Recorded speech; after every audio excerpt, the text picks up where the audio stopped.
ഇന്ദ്രേട്ടൻ പത്രം വായിക്കണോ അതോ വേറെ ഏതെങ്കിലും ലോകത്തിരിക്കുവാണോ? ഏയ്, ഞാൻ വിഷുവിനെ കുറിച്ച് ആലോചിക്കായിരുന്നു.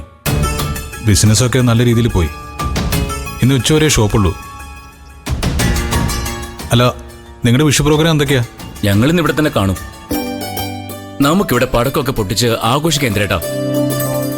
നാളെ ഞാനും പ്രതിഭയും അവളുടെ വീട്ടിലേക്കൊന്ന് പോകും. ശ്യാം അച്ഛനെ കാണാൻ പോകുന്നില്ലേ? ആ, ഞങ്ങളും നാളെ പോവാന്ന് ഇന്ദ്രേട്ടാ വിചാരിച്ചിരിക്കുന്നേ. നാളെയിലെ വിഷു, പിന്നെ കണി ഇവിടെ നിന്ന് കാണാം. അത് കഴിഞ്ഞ് അച്ഛൻ്റെ അടുത്ത് പോയി സദ്യയോടെ വരുത്തി അച്ഛൻ്റെ ഒപ്പം ഇരുന്ന് കഴിക്കാന്ന് വിചാരിക്കുക. അത് നല്ലതാ.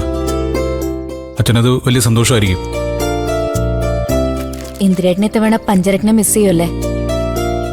കുറെ കാലമായി ഓണവും വിഷു ഒക്കെ അവിടെയല്ലേ ആഘോഷിക്കാറ്?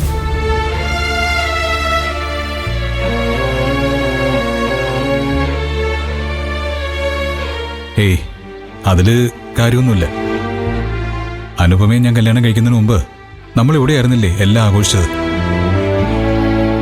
പിന്നെ വിച്ചുമോനെ മിസ് ചെയ്യും. അവനിത്തവണ ഒന്നും വാങ്ങിക്കൊടുക്കാൻ പറ്റില്ലോ എന്നുള്ള വിഷമമുണ്ട്. അതിന് വിഷമിച്ചിരിക്കേണ്ട കാര്യം എന്താ? മോന് വേണ്ടതൊക്കെ ഏട്ടൻ ഇന്നലെ വാങ്ങിക്കൊടുത്താ പോരെ?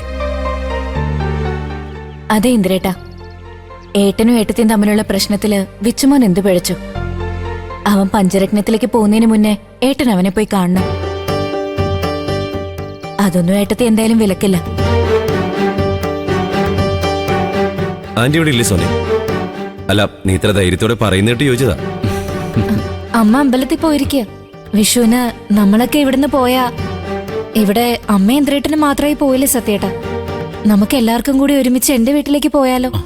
ഏയ്, അതൊന്നും വേണ്ട. ഇന്ന് രാത്രി എല്ലാവരും ഇവിടെ ആഘോഷിക്കുന്നുണ്ടല്ലോ, അത് മതി. നാളെ നിങ്ങളുടെ കാര്യങ്ങളായിട്ട് നിങ്ങൾ പൊക്കോ. എനിക്കും അമ്മയ്ക്കും സദ്യ പുറത്തുനിന്ന് വരുത്തിയിട്ടായാലും ഇവിടെ വിഷു ആഘോഷിക്കാമല്ലോ, അത് മതി.